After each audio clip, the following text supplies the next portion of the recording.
মোশাররফ আহমদ ঠাকুর আপনাকে দিয়ে, এবং তারপরে মাননীয় প্রধানমন্ত্রী বলেছেন যে বিচারের নামে যেন অবিচার না হয়, জাতিকে কোনোভাবে বিভক্ত করা যাবে না।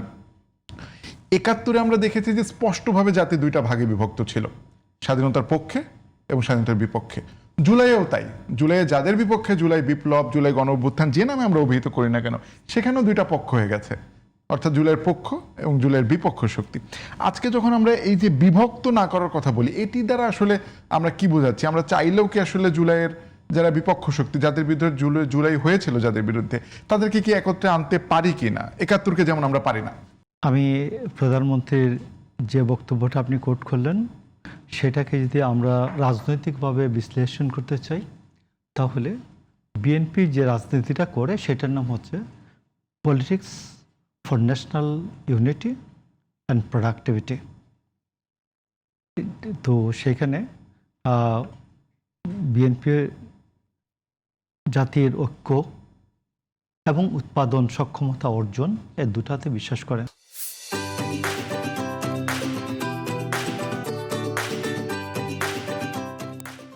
ওনার এই বক্তব্যটা আমি দেখেছি, আমিও দেখেছি, কিন্তু আমি আপনাকে বলি যে 1971 সালে বাংলাদেশের মুক্তিযুদ্ধে মানুষের অংশগ্রহণের পরিমাণটা শুনেন। পরিমাণটা হলো 276 জন অফিসার, সেনাবাহিনীর অফিসার পূর্ব পাকিস্তানে ছিলেন, তারা সীমানার ভিতরে ছিলেন, এই সীমানায় ছিলেন 276 জন। টোটাল অংশগ্রহণ হচ্ছে 72 জন। স্বাধীনতা যুদ্ধে অংশগ্রহণ করছেন তাদের মধ্যে 72 জন। Just it is the total যারা এখানে ছিলেন এদের মধ্যে 26%। আর মুসলিম লীগ, জামাতে ইসলাম এরা ভোট পেয়েছে 26% 71 সালে। 71 সালের পরেই আপনি যে পরিবর্তনটা দেখবেন, ওইখানে রাজাকার, আলবদর, আল শামস এরা সবাই একটা প্রক্রিয়ার মাধ্যমে, যারা প্রচণ্ড খুব দুঃশী ছিলেন এরা জেলে গেছে কিছু, আর বাকিরা থানা লেভেলে সিও ডেভেলপমেন্ট সিওর এখানে একটা অফিস খোলা হলো, এরা আত্মসমর্পণ করবে। একজন বিশিষ্ট ব্যক্তি তাদেরকে আত্মসমর্পণ করাবেন, যার বিরুদ্ধে কোনো প্রকার অভিযোগ নাই, এইরকম একজন ব্যক্তি এই আলবদর, রাজাকার, আল শামস এদেরকে আত্মসমর্পণ করাবেন। এবং যখনই প্রয়োজন হবে রাষ্ট্র, তিনি বাধ্য থাকবেন ওই অভিযুক্ত ব্যক্তিকে হাজির করানোর ক্ষেত্রে। এখন ওই সময় তো রাষ্ট্রটাই গঠিত হয়নি রীতিমতো। আপনি 24 সালে যে ঘটনাটা বেদনাদায়ক হলো, যে আওয়ামী লীগের যে লোকগুলি গ্রামে আমার বাড়ি ভেঙে দিয়েছে, আমার বাড়ির পাশের খাল থেকে ভূগর্ভস্থ বালি উত্তোলন করে বিক্রি করেছে, আমার 100 বছরের পুরাতন বাড়ি 3 ফুট দেবে গিয়েছে নিচে, ওদেরকে বিচারের আওতায় আনায়, আত্মসমর্পণের আওতায় আনায় গভর্নমেন্ট কোন ব্যবস্থা গ্রহণ করতে পারে নাই। ডক্টর ইউনূস তো করেনি নাই, বিএনপি গভর্নমেন্ট 4 মাস হয়েছে, আসার পরেও সেই ব্যবস্থা হয় নাই। এটা হইতে হবে তো। আপনি ইউনিটির প্রশ্নে ইউনিটির প্রসিডিউরটা কি বলেন what will be the procedure. আমার বাড়ি যে 3 ফুট দেবে গিয়েছে, আমার বাড়ির নিচ থেকে ভূগর্ভস্থ বালি উত্তোলন করে বিক্রি করেছে। আমি বানিয়াচঙ্গের একটা দিলাম, একটা কেস স্টাডি দিলাম। ওখানে 60 ফুট ওই খালটা 10 হাত খাল, 15 ফুট খাল, ওইখানে খালটা 60 ফুট গভীর হয়েছে। ওইখানে যদি একটা ছাগল পড়ে বাঁচবে না, একটা গরু পড়লে বাঁচবে না। তো ওটা আপনি থামাতে পেরেছেন? ওটার বিচার করেন, আর নাহলে একটা সময় পরে আমি প্রতিশোধ না নিতে পারি, আমি পার্টির কোনো ডিসিপ্লিনের মধ্যে আছে, আমার ফ্যামিলির লোকজন বসে থাকবে না। ওটা তো হিসাবে নেওয়া হয় নাই, তো রাজনীতির কারণে হয় নাই। তো গেল এটা।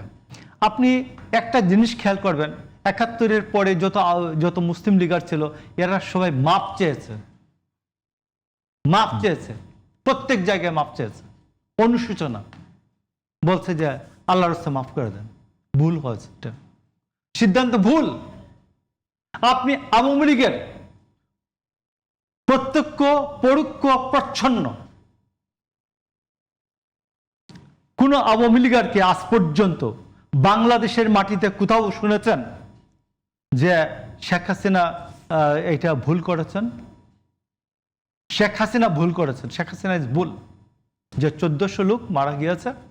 আরো উল্টা উত্তর দেয় আমাদের যে 1400 লোক মারা গিয়েছে, আপনাদের এখানে তো 834 জন ইয়াতে গ্যাজেটে। আমি গ্যাজেটে 834 জন আজকে স্বরাষ্ট্রমন্ত্রী একটা উত্তর দিয়েছেন। আমি আবার এটার জন্য উত্তরটা আমি আবার বলি, আমার এক্সপ্লেনেশন। বলছেন যে ওই সময়ের আর্মি, ওই সময়ের বিডিআর, ওই সময়ের পুলিশ, ওই সময়ের র্যাব, ওরা ওইখান থেকে খাতা ছিনিয়ে নিয়ে গেছে, রেজিস্টার্ড খাতা ছিনিয়ে নিয়ে গেছে, নিয়ে কোথায় কবর দিয়ে দিয়েছে কোনো খবর নাই, বেওয়ারিশ লাশ হিসাবে কবর দেওয়া হচ্ছে। পরে যেমন এই যে রায়ের বাজার কবরস্থানে তো উদ্ঘাটিত হলো। এখন এত লোক মারা গেছে, তার মধ্যে 400 লোক, 450 লোক বেওয়ারিশ লাশ হিসাবে লাশ পুড়িয়ে দেওয়া হয়েছে, লাশ গোপন স্থানে কবর দেওয়া হচ্ছে, এরকম নাই? এখনো বহু লোক ঘুরে বেড়ায় না স্বরাষ্ট্র মন্ত্রণালয়ের সামনে, ঘুরে বেড়ায় না যে আমার ছেলের খবরটা অন্তত দেন, কোথায় আছে লাশের খবরটা দেন, কোথায় কবর হয়েছে কবরের খবরটা দেন, কবরের খবরটা দেন ভাই। কিছু চাই না রাষ্ট্রের কাছে, কোনো ভাতা চাই না, জুলাই যুদ্ধের স্বীকৃতি মিকৃতি কিচ্ছু চাই না, শুধু আমার বাচ্চা, আমার ছেলে যে ওর কবরের খবরটা দেন এনে। রাষ্ট্র দিতে পারে? রাষ্ট্র দিতে পারে না। আমি বলছি বাংলাদেশের মানুষ অনেক ধৈর্য নিয়ে, অনেক ধৈর্যের পাথর বুকে চাপা দিয়া প্রতিশোধের আগুন বন্ধ করে রেখেছে। প্রতিশোধের আগুন, অনেক প্রতিশোধের আগুন, এটাকে রিজলভ করতে হয়। এটা যে কোনো একটা কমিশন করেন, কমিশন করেন, থানায় থানায় একটা আপাতত একটা কমিশন করেন, করে বলেন যে কারা কারা আছো, তুমি গুপ্ত জীবন করার দরকার নাই, আসো এইখানে বলো, ভুল স্বীকার করো, করে এখানে আত্মসমর্পণ করো। এমন একজন লোকের মাধ্যমে আত্মসমর্পণ করবা যিনি আত্মসমর্পণ করানোর অবস্থা আছে, যিনি জুলাইয়ের সপক্ষে ছিলেন, এবং তারা বলবেন যে আমি যখন দরকার রাষ্ট্র চাইবে আমি তখন তাকে উপস্থিত করতে বাধ্য থাকব, এবং তার বিরুদ্ধে তদন্ত হবে, তদন্তের একটা অনুসন্ধানী রিপোর্ট হবে, প্রথম ইনকোয়ারি হবে, ইনকোয়ারিতে যদি প্রমাণ হয় তিনি দোষী তাহলে তার বিরুদ্ধে অভিযোগ ফাইল হবে, দেন সেকেন্ড প্রসিডিউর হবে ইনভেস্টিগেশন, যেটা দুদক করে। তো আমি আপনাকে বলছি যে সারা বাংলাদেশে প্রধানমন্ত্রী ইউনিটি করতে চান, ঐক্য, যুক্তিসঙ্গত ঐক্য হতে হবে।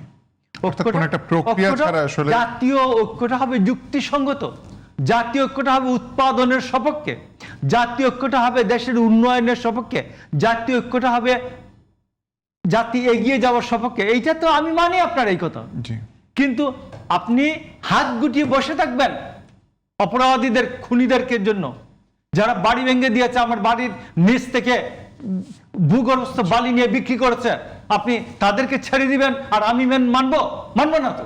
অর্থাৎ কোন একটা প্রক্রিয়া দরকার। একটা প্রক্রিয়া নির্ধারণ করেন যে এই লোকগুলি।